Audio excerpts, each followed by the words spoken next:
దిగువ కోర్టు నిబంధనలకు విరుద్ధంగా తనను పోలీస్ కస్టడీకి అప్పగించారని ఫోన్ ట్యాపింగ్ కేసు నిందితుడు ప్రణీత్ రావు హైకోర్టులో వేసిన పిటిషన్పై నేడు తీర్పు వెలువడనుంది.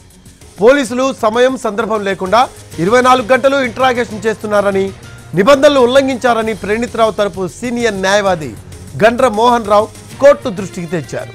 నిబంధనల ప్రకారం 2 రోజులకోసారి వైద్య పరీక్షలు నిర్వహించాలి. పోలీసులు ఈ విషయాన్ని పట్టించుకోవడం లేదు. కేసు నమోదైంది పంజాగుట్ట ఠాణాలో అయితే బంజారాహిల్స్ పోలీస్ స్టేషన్లో రహస్యంగా విచారణ జరుపుతున్నారు. ఈ కేసులో ఫిర్యాదుదారుడైన అదనపు ఎస్పీ డి రమేష్ విచారణలో పాల్గొనడం నిబంధనలకు విరుద్ధమని కోర్టుకు తెలిపారు.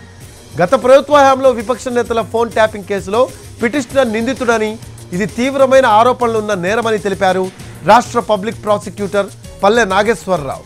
సుప్రీంకోర్టు మార్గదర్శకాల మేరకే దర్యాప్తు కొనసాగుతుందని, పోలీసులు ఎక్కడా నిబంధనలను ఉల్లంఘించలేదని వివరించారు. ఫిర్యాదుదారుడైన అదనపు ఎస్పీ రమేష్ను కేవలం దర్యాప్తులో భాగంగా ఆధారాల కోసం మాత్రమే పిలిపించినట్లు చెప్పారు. ఆయన దర్యాప్తులో పాల్గొనడం లేదని వివరించారు. ఆయన ఇరుపక్షాల వాదనలను నమోదు చేసుకున్న ధర్మాసనం తీర్పును ఇవాల్టికి రిజర్వ్ చేసింది.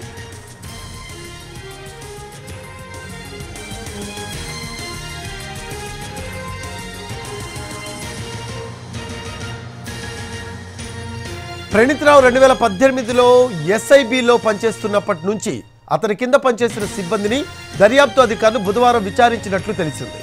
4 రోజుల కస్టడీలో భాగంగా ప్రణీత్ రావును విచారిస్తూనే ఆయన వద్ద పనిచేసిన సిబ్బంది వాంగ్మూలాలను సేకరించారు. బుధవారం కొందరిని పిలిపించి ప్రశ్నించగా చాలామంది ఎస్ఐబి నుంచి బదిలీ అయ్యారని గుర్తించారు. వారిని కూడా రప్పించి విచారించనున్నట్లు తెలుస్తోంది.